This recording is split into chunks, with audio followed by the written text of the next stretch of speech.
So ito sir, pakilala ko sa iyo si Calista. Our Calista is the single attached of Sabela. So 100 square meters ito, typical cut. Hanggang dito na yan sa may dingding mo. Pero sir, hindi kasama yung dingding sa actual turnover ha. Binigyan ka lang ng idea kung hanggang saan. Dito pa lang makikita mo sa space na to, kahit mid-size SUV or van, kasya ka na. Now, going here, okay sir, yung space natin hanggang likod, malaki pa. Ang ating Calista po ay 4 bedroom, 2 toilet, na unit. So kung hindi pa kayo solve sa 4 bedroom mo, pwede ka pa pong magdagdag dito ng isa pa.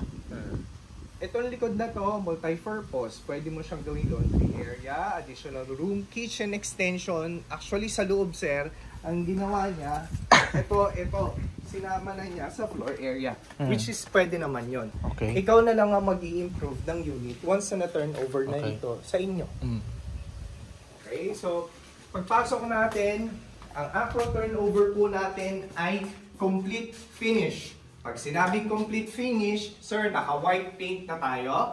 Same with our townhouse, naka-grills na tayo. Meron na tayong screen. This one is room sa baba. So, hindi kasama ang furniture, gamit, accent. So, kasama sa accent ang wallpaper at saka yung design. So, plain white finish tayo. Ano, sir? Pero tapos, pwedeng ano nito? Tibagin yan? Pwede later on. Depende sa inyong kailangan. Kasi most of our yung mga client ko, yan. Iba't iba kasi, multifunction kasi yung room natin. Pwedeng maid's room, pwedeng guest room, pwede ding office. Sa case mo, sir, pwede mo dito ilagay yung station mo ng vlogging or what. Or sa elderly. So, ito yung ating living space. Again, nasa sa inyo, sir. Kung hindi nyo ito kailangan, pwede nyo tanggalin later on para mas malaki yung space nyo. Or ilipat siya sa likod, pwede din. Dito naman sa ating kitchen area, it can fit itong 6-seater na dining table. Tapos ganito na rin yung ating turnover ng kitchen, no? So, ito na po yung finish natin. Binigyan na kayo ng idea kung paano siya i-layout. Now, yung mga client ko, sir, ito, tibag na to. Buong kitchen na yung likod with their 2-door na ref. Ilang metro yan? Sa likod? More than 2 na to, sir. 2 meters, Oo. Depende sa inyo. Itong gilid na space, pwedeng pantry. Tapos malaki ng kitchen or whatever kung alin ang kailangan nyo, sir. So, ayan sir, marami kang napuntahan na subdivision. Tingnan nyo yung laki ng ating toilet sa baba. It's typically mas malaki than your usual na turnover na toilet. Complete din siya. Complete bathroom fixtures. Meron tayong flush type toilet, lavatory, and handled shower. Yan. Ganito yung itsura ng ating staircase. Sige sir, after you.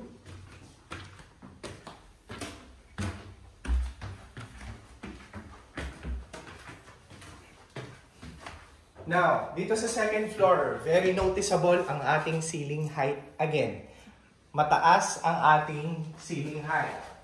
Dito sir, since malapit ka na sa Tagaytay, magbukas ka lang ng bintana, papasok na yung breeze ng Tagaytay.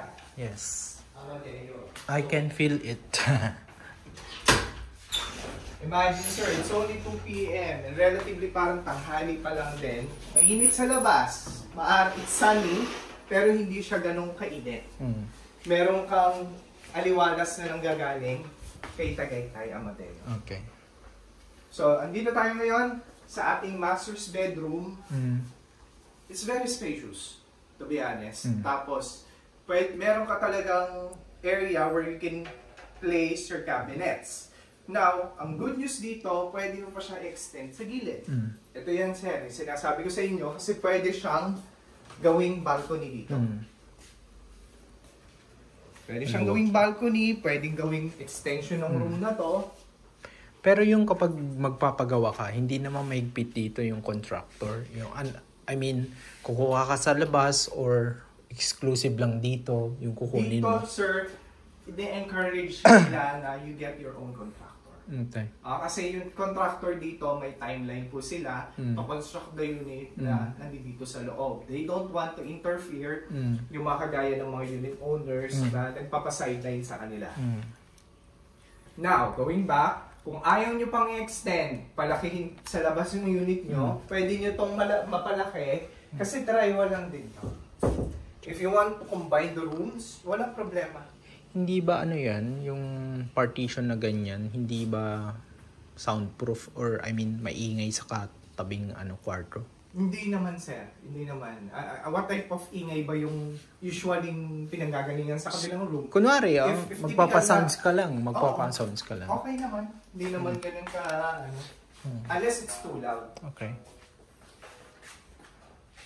So dito sa kabilang room sir, nakakatuwa kasi kasyang-kasya dito ang triple decker. 1, 2, eto na yung 3. Dito sa baba, meron ka ng closet.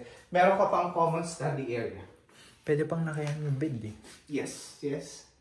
Pero inano lang to, dinesign lang to na pang bata. Yes. Okay. Now, our third bedroom is also a decent size room. Pero tignan mo to ha. Ito pa lang yan. It's already very spacious. What if extend mo pa to sa likod? Diba, sir?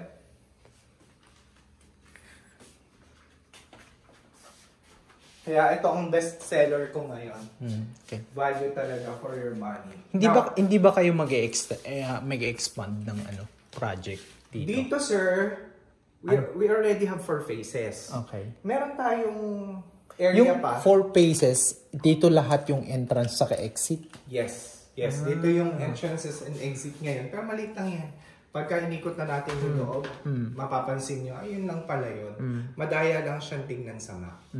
Itong area na to, itong kabila, still for future development. Okay.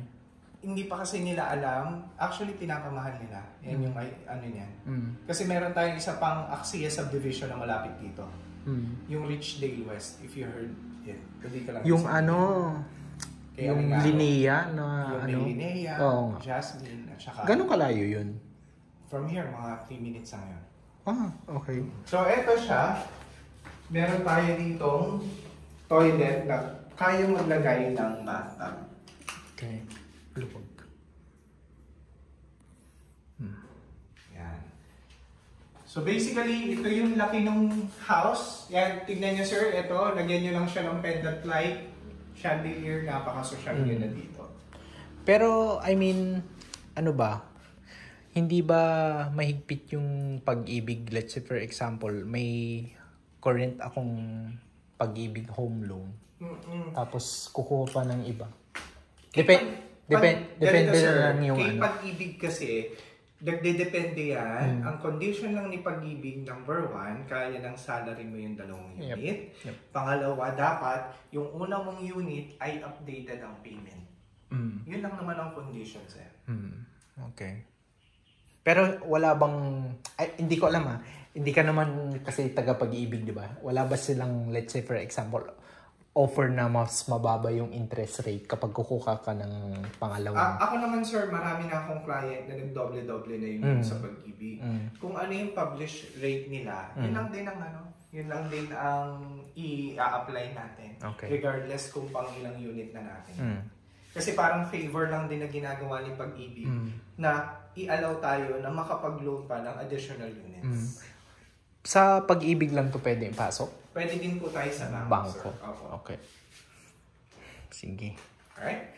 Punta na tayo So, next is the community and amenity area. Pakita ko na sa inyo, sir.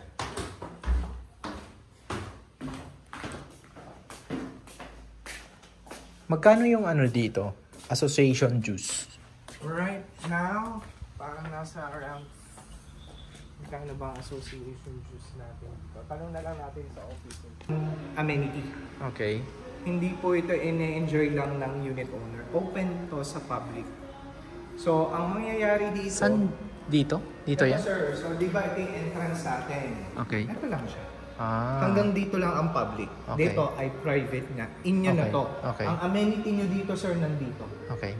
Yung swimming pool nyo, clubhouse nyo, andun yun. Gandang idea yun Ito kasi, sir, Dinesign yan before na pasyalan.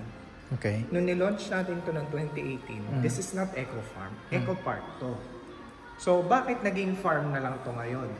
Dahil may pandemic. Okay. Kasi bawal eh. Bawal yung gathering. Ang ganda pa naman niya before, meron siyang rock climbing, may trampoline, may zipline to, may pang mga team building activities dito before. May mga souvenir shops, mga spa, ganyan. Pero pwede pa rin siyang bumalik. Sa ngayon, farm muna siya. Okay. Anong mga internet nyo dito? Right now, we have Converge. Meron din Fiber? Oo, Converge Fiber. Meron ding Globe na nakita ko na port dun sa loob. NPLDT. Tapos yung tubig? Tubig Prime is water? water district ni developer. Water district. Okay naman kasi din ako under City Homes din yung nakuha. Okay guys, so tapos na tayo mag-tripping dun sa Sabela. Bale, ang trinipping natin is isang townhouse tsaka isang single attached. So, okay guys, okay yung community. Tapos okay din yung bahay. Tapos yung single detached naman, okay din siya. Tapos maluwag. Tapos yung may bedroom sa baba, which is senior friendly kapag may kwarto sa baba. Though wala pa naman sa amin senior. So ayun lang guys, i-discuss ko muna sa asawa ko yung na-tripping namin. So if umokay siya doon, baka i-consider namin yun sa Bella. Okay guys, so that's all for my video. Don't forget to like and subscribe to my channel. So again, this is Jay Yano and I will see you again next time.